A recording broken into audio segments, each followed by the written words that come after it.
Hi, everybody. I'm George Barnett. I'm a real estate agent here in eastern Idaho. Today, we're talking about electricity and propane with Ted, Fall River, uh, electricity and propane. Um, Ted, tell us about what you do. I have a variety of tasks. I handle communications, marketing, public relations for Fall River Electric Cooperative. And then I also, because we have a propane subsidiary, I do all the marketing and advertising on the propane side. Okay. So, Fall River is a cooperative, as you said. So, can you tell us the difference between a cooperative and then like your normal power company or energy company? Yeah. Fall River was actually started in Ashton, Idaho. We're celebrating our 85th year. 1938 was the year of founding. And it all came about because the town of Ashton, people in the town of Ashton had electricity, and the farmers outside of town did not. So they were living by kerosene lanterns and candles in the 1930s. And so they wanted electricity, so they formed the cooperative. They borrowed money from the federal government, which was paid back, and they used that money to start building power lines and putting up power poles. Okay. So that's how the co-op got started.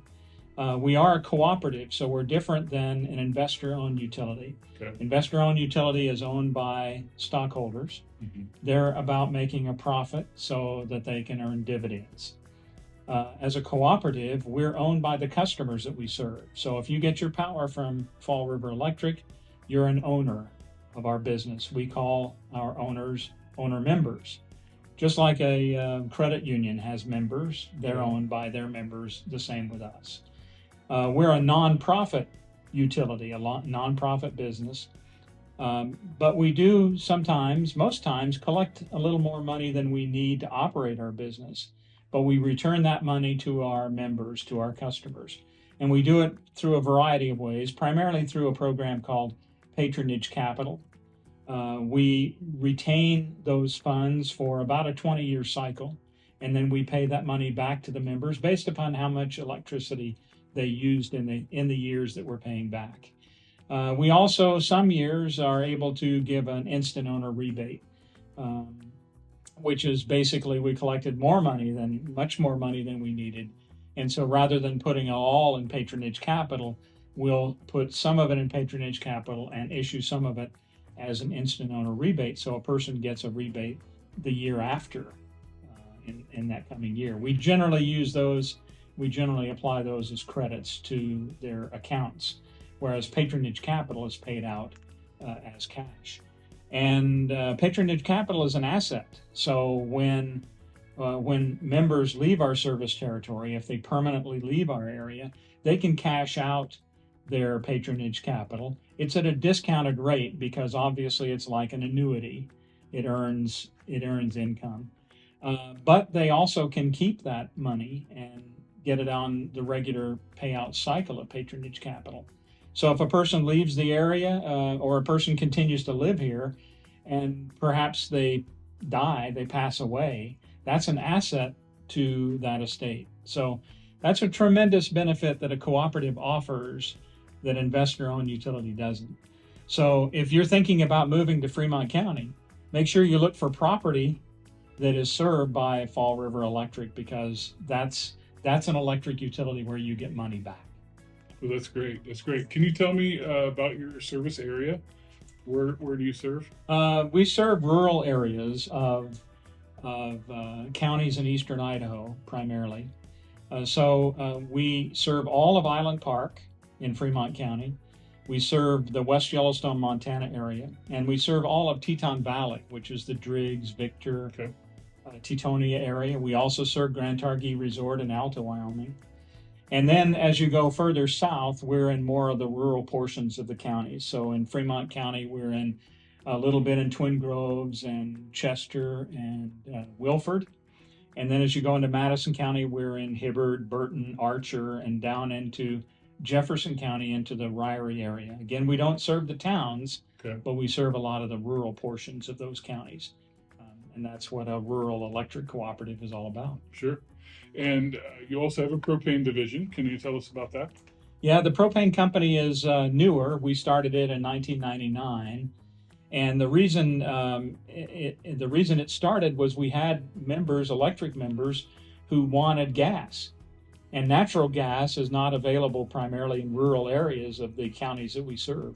So we created a propane company. It's a wholly owned subsidiary of Fall River Electric. In fact, it's a for-profit company. So the profits made by the propane company are then paid into the electric utility, and all of the members of the electric utility benefit from those profits. Okay. So we always say, if you are using propane in your home or your business, you should buy from the company that you own. And that's the story of Fall River Propane. We service all of the areas that the electric utility serves, plus we've expanded that area. We serve into western Wyoming, the Jackson and Star Valley area, and we're serving further and further into eastern Idaho. We're down in the Idaho Falls area, Swan Valley, Firth and Shelley areas with a propane business. So that business has expanded beyond the boundaries of electric. But it was all created initially to the benefit of electric members who wanted to cook or heat their hot water with gas, and propane was the solution where natural gas wasn't available. Okay. Can you tell us where most of your electricity comes from? Hydroelectric is pretty popular out here. Yep. What else? About anywhere from 80 to 85% of the power that we provide our members comes from hydroelectric power generation. And hydroelectric is driven by water, as you probably know. So the value, that's the value of the dams of the Bonneville Power Administration. That's our primary wholesale power provider. And they operate dams on the Snake River and the lower Snake River and on the Columbia River system. And the advantage of hydropower is that power is available anytime, day or night, 24 hours a day, 7 days a week, 365 days a year. So unlike solar and wind, you don't generate any solar power at night, and you don't generate any wind power from wind turbines when the wind doesn't blow.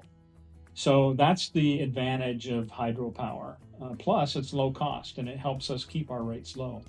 We actually have some of the lowest rates in the entire United States on the Fall River system. We also operate 5 hydroelectric facilities of our own. They're small, low impact hydro facilities, but we have hydro operations on the Henry's Fork at both the Island Park Dam as well as near Chester. And we also operate on the Buffalo River, which is just to the west of Ponds Lodge in Island Park. And then we have 2 hydro facilities on the Teton River at Felt. And those contribute to that 80 to 85%. Okay. It depends on the water year as to how much water comes down the Henry's Fork and the Teton Rivers.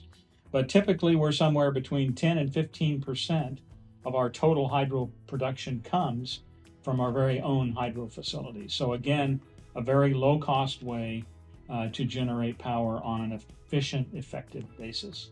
Okay. Ted, what is your favorite part of Fremont County? My favorite part is the outdoor recreation that's available to us in Fremont County. Our family is very engaged in horseback riding.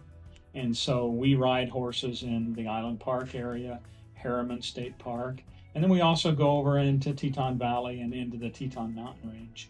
I grew up in a big city. I grew up in North Carolina. Okay. And so I didn't grow up learning how to hunt and fish. So I don't take advantage of that, but I have family members that do, and obviously lots of friends and neighbors that enjoy the outdoor recreation. And because we service Grand Targhee Ski Resort, that's a fantastic ski resort with some of the greatest powder snow available in the western United States. Far better snow than what you get on the Jackson Hole side. And so that's not too far from Fremont County either. Okay. 45-minute drive and you're on the slopes at Grand Targhee. Okay. Well, thank you, Ted. You bet.